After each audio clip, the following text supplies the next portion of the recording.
Alright, so here I am once again going out to my garage and attempting to make a YouTube video out of this absolute disaster mess. I'm going to show you a project that I've already completed and wanted to go into the woods on how I made it happen. So here's a hint and another hint and the end result.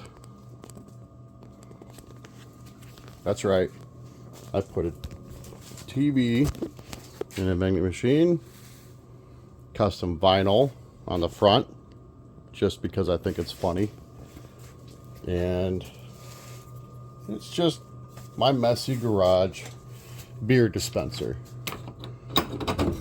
In order to make this happen, I had to do the first things first, which honestly is weld wheels on the bottom, because this thing is not light. But if this thing ever stops rotating, I also had to rewire the entire thing simply because I could not get it programmed to dispense cans for free. In fact, I actually had a plug break on me in the process of fidgeting with it, trying to make it work. So here's what I did.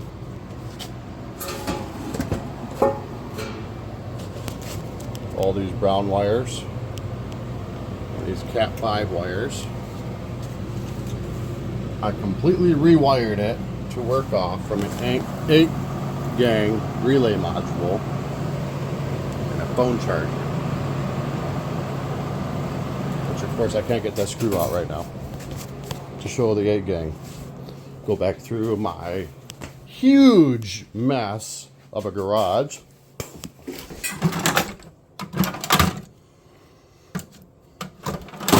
Grab the screwdriver.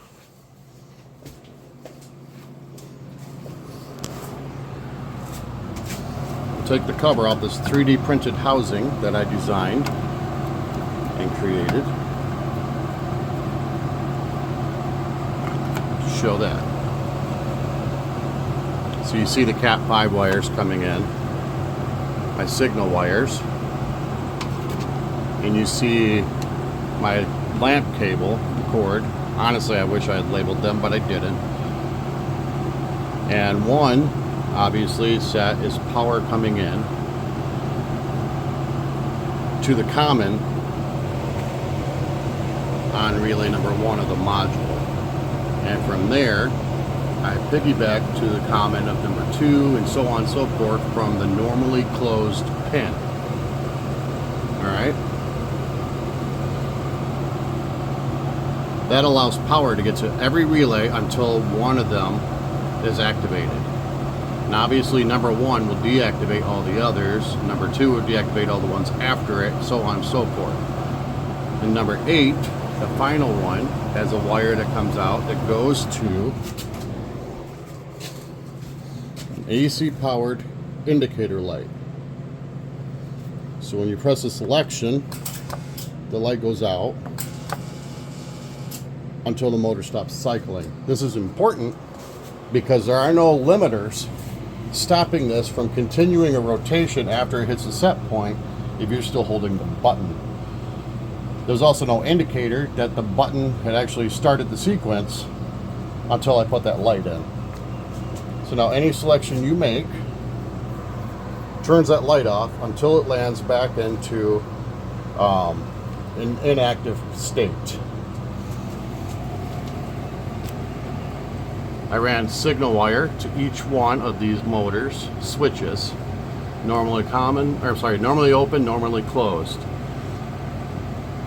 And as you can see, when activated, it runs that motor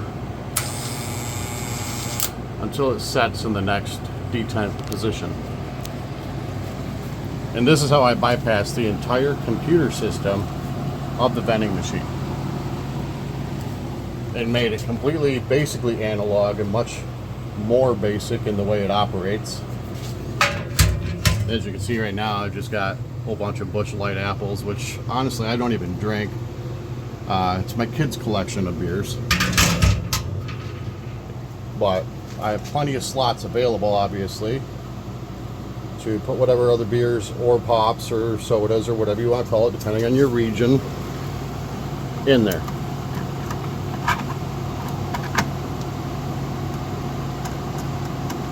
Put this screw back in.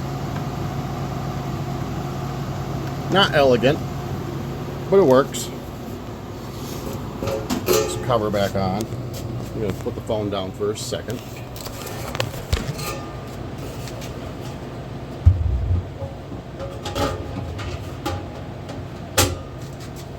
I don't want this cover to short out any of those exposed contacts, so I'm being very careful. Alright, cover is back on. You may also notice I had to do some work on the compressor circuitry because it was completely icing up the coils no matter what temperature it's set at. So I got an Inkbird. I did the settings just right, and I used that to power my compressor. Temp probe is buried in that ice. This is the wire for it. Okay, sorry for the interruption. My wife called, and so I had to take that. So anyways, that is a basic recap of how I made this refrigerator slash vending machine, whatever, work for me in my garage. Doesn't take any money. I'm going to show you how I had to rewire the buttons, or at least give you a brief explanation. These buttons go to a standard momentary button, but it was wired for normally closed activation rather than normally open. So the computer was obviously reading a signal from it constantly and activating during an interruption of that signal. But without removing it, I don't know if I can show you. The contact or the wire pins have two optional slots, one labeled normally open, one labeled normally closed. So all I did was crack the housing open and move that blade that the wire connects to from the normally closed to the normally open position. And that made it work with my relay module that in turn allowed the system to work normally. Okay, now for the computer, you can see I relocated it. It is not in use with the exception of the neutral wires for all the vending motors. That's kind of noteworthy. It originally lived up here. You can see the mounting holes where it was mounted, but I needed that space to install the TV. Never mind these mounts. They were well, they're artifacts of my original mounting design that did not work out for me. This particular vending machine had a light up cold drinks display. Not too uncommon. I used the power for those fluorescent lights, put a simple outlet on it and a splitter for my fire stick, and plug the TV into it. I created and welded little tabs to hold this side of the TV. And of the lighting fixtures, there were these little metal angles that I repurposed to hold the TV in place along the top. I had to cut this wall back and down, as you can see, to allow for more space for the television. Okay, we'll close this. Refrigerator's loving the fact that it's good, warm, humid air coming into it. And I had to cut the face of the vending machine out a little bit to allow for a 32-inch screen TV to fit. This can display used to be part of the cold drinks sign as far as the cover goes. I'm not too worried about the fact that there's nothing there now. If anything, it makes it a lot easier for me to update what slot has which can in it. As you can see, I did have Miller Lite in there for a while. The TV, very important that it had a thin profile, outer range. And all I had to do was remove the button pad and relocate it, so I didn't have to have some kind of weird notch out cut in the trim, which really is doing a lot of work for appearance. I designed and 3D printed the holder that holds the buttons to use the bolt locations behind this trim for mounting purposes, and that works well. And then of course I ordered that vinyl cling, just based on a picture I saw on Google. Cost me 40 bucks. Pretty nice if you ask me. I think it's funny. The TV I got off Facebook Marketplace. Not the greatest sound quality. So my first attempt was to add this sound bar above the machine to make for better noise, but it turns out that yard sale sound bar, well, it doesn't go above half volume without shutting itself down. So instead I went and hooked up my old school stereo to the outputs, and this thing bangs now. It is really nice.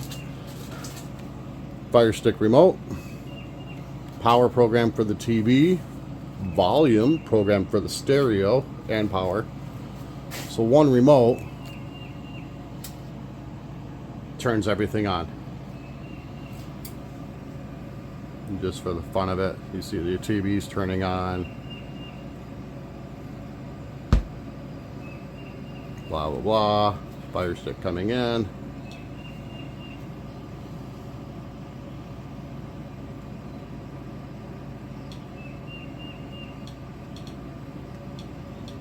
And one of my favorite apps with the Fire Stick for my garage anyways is YouTube.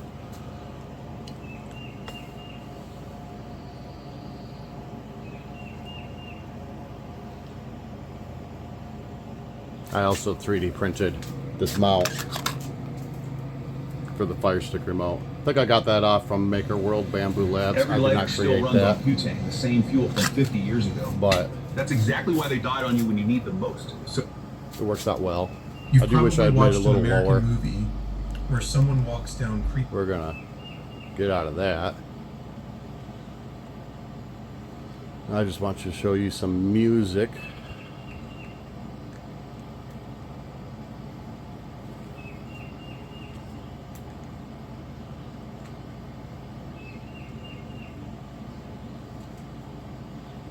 So I could show the sound that's going on.